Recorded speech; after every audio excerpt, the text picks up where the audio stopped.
A todos, soy el teniente primero médico Quintero, residente de tercer año del servicio de cardiología, y terminando con el módulo de valvulopatías, voy a hablar de complicaciones protésicas. Bueno, básicamente la definición de una complicación protésica, ya sabemos que todo reemplazo valvular cardíaca por una válvula, ya sea biológica o mecánica, no está libre de complicaciones. Hay complicaciones de lo que son dentro de la cirugía y complicaciones que son propias de cada válvula.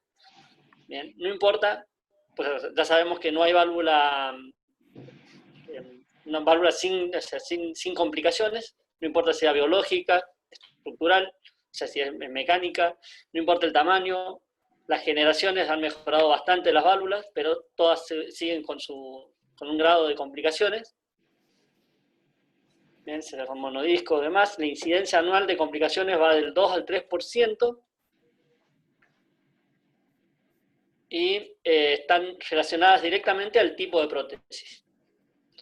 En cuanto a la evaluación del paciente que es portador de una válvula protésica, principalmente tenemos que evaluar la fecha en la que se colocó la válvula, el tipo y el tamaño de válvula implantada, los signos y síntomas que presenta el paciente al momento de la consulta, los signos vitales al momento de la consulta, y es fundamental evaluar la válvula en sí, o sea, la imagen valvular, donde vamos a ver la motilidad valvular, la presencia de calcificaciones o no en la prótesis, la densidad de los componentes de la prótesis, o sea, el anillo o las valvas, y la integridad y movilidad de todo el sistema, o sea, de todo el sistema valvular.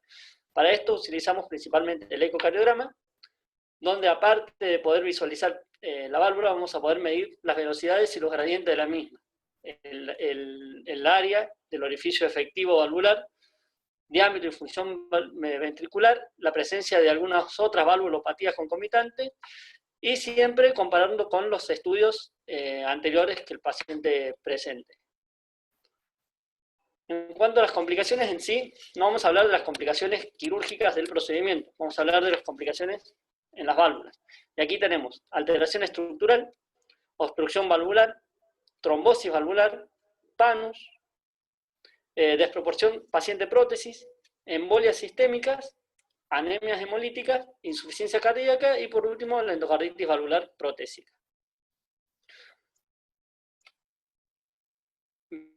Empezando con las alteraciones estructurales, vamos a tener dos grandes ramas. Por un lado, lo que son los leaks paravalvular, que son más relacionados al implante de la válvula. Son pequeñas regurgitaciones paravalvulares, que su prevalencia varía ampliamente, entre un 20 y un 50%. La gran mayoría son triviales y no progresan con el tiempo, son fijas.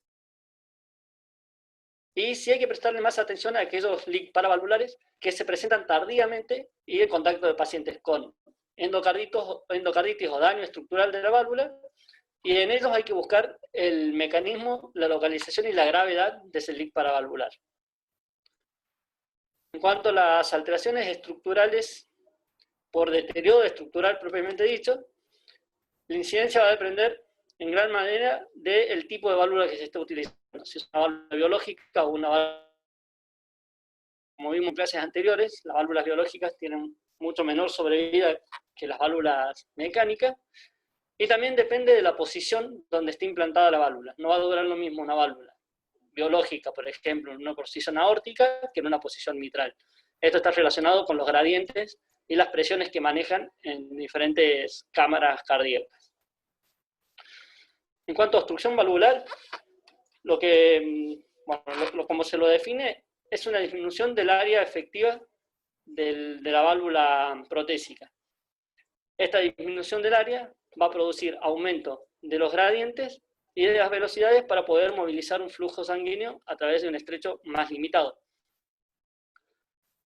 Entonces lo que vamos a ver en un primer momento, ante esta aparición de esta complicación, es el aumento de los gradientes y de las velocidades en un paciente acompañado de síntomas, y las tres principales causas son la trombosis, el panus valvular y vegetaciones valvulares, o sea, cualquier causa que produzca disminución del área valvular.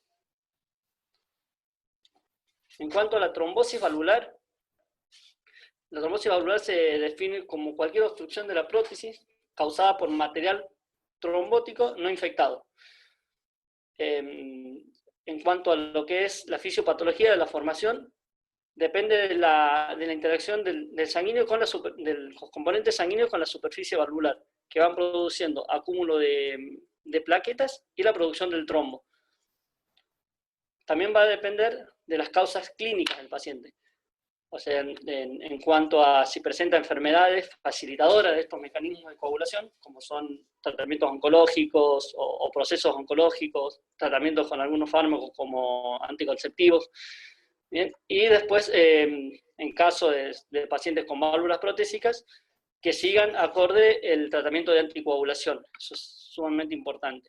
Tiene una incidencia aproximada del 3 al 6% anual, pero esto también varía mucho de acuerdo al tipo de prótesis utilizadas.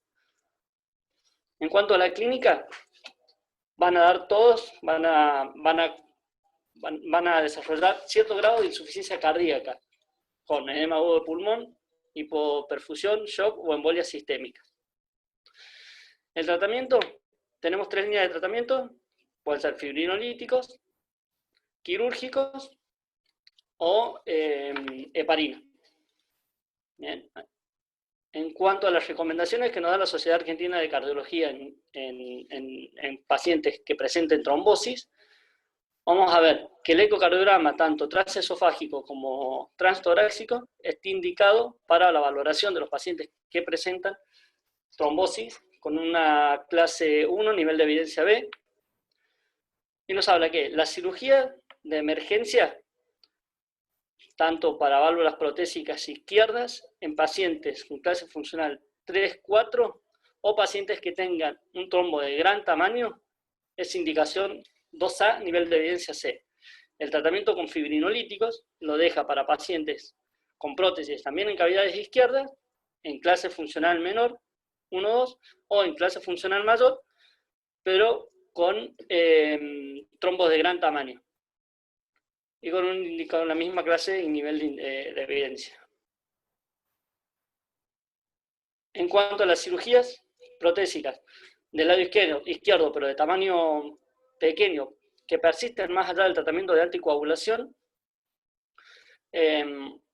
o los tratamientos fibrinolíticos para pacientes que tengan alto riesgo quirúrgico, o pacientes, que también se trata con fibrinolíticos, que presentan trombos de gran tamaño, pero que son inoperables, tienen todos el mismo nivel de indicación y de evidencia, 2B, C. En cuanto al PANUS, el PANUS se lo define como crecimiento de tejido fibrótico sobre la válvula protésica. Al PANUS hay que diferenciarlo bien de lo que es el trombo, por ahí no es muy fácil diferenciarlo en la práctica con ecocardiografía, pero tiene algunas cualidades que lo diferencian del trombo. Estos son generalmente en lo que es la fisiopatología, son 2 fisiopatologías diferentes. En lo que es el PANUS hay generación de trombina con depósito de fibrina y colágeno. Esto es un proceso mucho más lento que el anterior, puede llevar meses o años hasta que se consolida. La clínica es progresiva, de acuerdo al progreso que va sufriendo el PANUS sobre la válvula.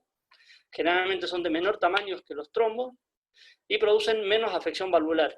La reducción, la movilidad de las válvulas es mucho menor, o sea, están afectadas mucho menor que en el trombo.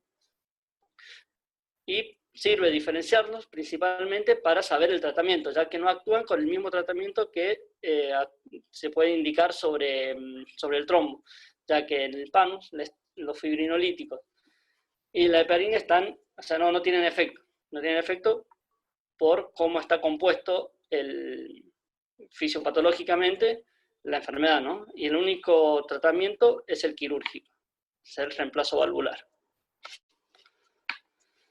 En cuanto con la desproporción paciente-prótesis, acá estamos hablando del famoso mismatch. ¿Qué es esto? Es una entidad que se presenta cuando el área valvular protésico es menor, o sea, es pequeña en relación con la superficie corporal del paciente. ¿Sí? Entonces tenemos una estenosis valvular relativa, ya que esta estenosis no es por coágulos o por un defecto mecánico, sino es porque simplemente es más chica para la superficie corporal del paciente. Esto produce lo mismo que produce anteriormente, con aumento de gradientes, aumento de velocidades, y el paciente luego de la cirugía persiste sintomático a pesar de que se le realizó el reemplazo valvular. O sea, básicamente, para redondearlo, es un paciente que deberían haber puesto una prótesis de un tamaño mayor, le ponen un tamaño menor para su superficie corporal. El tratamiento de esto es reemplazo valvular. En cuanto con las embolias sistémicas, son trombos que pasan a la circulación general. Pueden provenir de varias partes, o sea, del componente protésico, ¿sí?, de una vegetación, de un trombo, o pueden provenir de la aurícula en pacientes en el que las válvulas producen éstasis sanguíneo a nivel auricular, se forman trombos y esos trombos pasan a circulación general. Tiene una incidencia del 0,7 al 1% y el riesgo es similar para las prótesis mecánicas y están anticoagulados, como para aquellos pacientes que presentan prótesis biológicas y no están anticoagulados. En cuanto a la anemia hemolítica se produce en pacientes en el que los glóbulos rojos, al pasar por una válvula, ya sea estenótica, que produce una desaceleración de la sangre a ese nivel y choque contra los componentes valvulares, produce la ruptura del eritrocito. Y este estrés por roce es el que produce la anemia hemolítica. Es más frecuente en prótesis mecánicas, por los componentes valvulares y la dureza de sus componentes, y se veía más en las prótesis de primera generación. Esto se fue mejorando a través del nuevo desarrollo de tecnologías de la prótesis, y actualmente es una entidad poco frecuente. En cuanto al tratamiento, el tratamiento fundamental es el tratamiento sintomático de sostén, ya sea con hierro o transfusiones, y se dejaba el tratamiento quirúrgico para aquellos pacientes en los cuales eran refractarios a este tipo de tratamientos, al tratamiento de sostén. En cuanto a la insuficiencia cardíaca, siempre hay que orientar la causa de la insuficiencia cardíaca, si es causa de la prótesis implantada, o si falló la reparación, o si esa válvula tiene alguna alteración estructural nueva, o progresó otra valvulopatía, o se asoció a alguna patología concomitante como hipertensión, coronariopatías o arritmias, y siempre el tratamiento va a estar destinado a la causa que lo produce. Y por último, la endocarditis valvular protésica. Esta entidad se define como una endocarditis a punto de partida de una válvula protésica, ¿sí?, ya sea mecánica o biológica.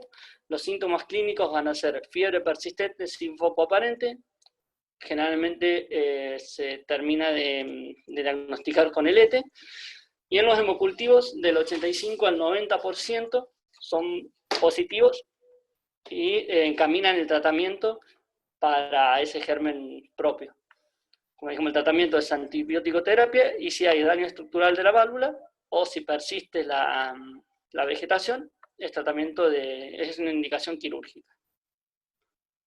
Bueno, muchas gracias.